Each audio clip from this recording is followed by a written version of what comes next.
রাষ্ট্র কাঠামো মেরামতে এই ৩১ দফা খুব বড় ধরনের প্রভাব পড়বে। এটি চমৎকার একটি দফা, কিন্তু আমি বলেছি এটার সাথে আরও ৫ দফা যুক্ত করে এটাকে ৩৬ দফা যদি করা যায় তাহলে ৩৬ জুলাইয়ের সাথে এটা একটা যোগসূত্রে স্থাপিত হবে। এটা অনেক জনপ্রিয় একটা পপুলিস্ট একটা স্লোগান, একটা প্রস্তাবনায় এটা পরিণত হবে। আর এটি বাস্তবায়ন করার কিছু চ্যালেঞ্জ রয়েছে।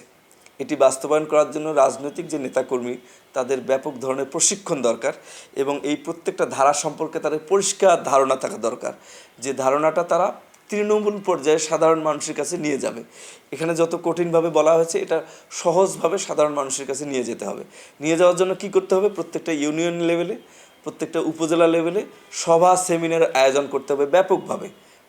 প্রতি ২ মাসে ২-৩টা করে সভা সেমিনার আয়োজন করতে হবে। এবং যারা দেশের স্কলার আছে, এটা পলিটিশিয়ানদের মধ্যে অনেকে স্কলার আছে বা যারা পলিটিক্স করে না, জাতীয়তাবাদী আদর্শ ধারণ করে, তাদেরকে এটার সাথে ইনক্লুড করতে হবে। তাদের মাধ্যমে প্রশিক্ষণের আয়োজন করতে হবে, প্রথমে নেতাকর্মীদের মধ্য দিয়ে, তারপরে নেতাকর্মীরা এটা তৃণমূল পর্যায়ে নিয়ে যাওয়া হবে।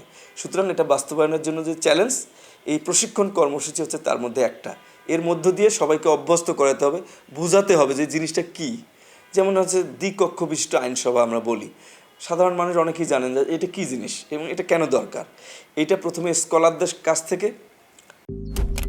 মালয়েশিয়ান প্রযুক্তিতে তৈরি অত্যাধুনিক cleaning machine modern vacuum cleaner যে কোনো ধরনের ধুলো ময়লাকে পরিষ্কার করে ঘরকে করে তুলুন চকচকে ও আকর্ষণীয়। Modem, brand of luxury.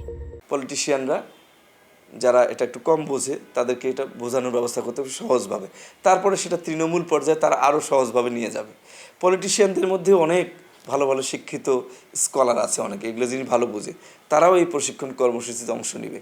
যে সারা দেশে এই কর্মসূচির আয়োজন করতে হবে। এবং এই ৩১ দফার পরে যখন দল ক্ষমতায় আসার পরে এই দফা বাস্তবায়নের জন্য তখন তাদেরকে দরকার হবে। সাধারণ মানুষ বুঝবে যে আমরা আমাদের যে নির্বাচনী ওয়াদা, আমাদের যে প্রস্তাবনা, এটা আমরা এখন আস্তে আস্তে আগাচ্ছি।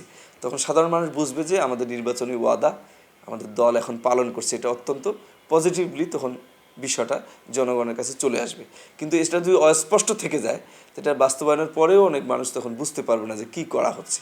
সুতরাং বাস্তবায়নের লক্ষ্যে এই প্রশিক্ষণ কর্মসূচির আয়োজন করা এবং তৃণমূল পর্যায়ে এই বিষয়টা নিয়ে যাওয়া সাধারণ মানুষের কাছে, এটি হবে এই মুহূর্তের সবচেয়ে বড় কাজ।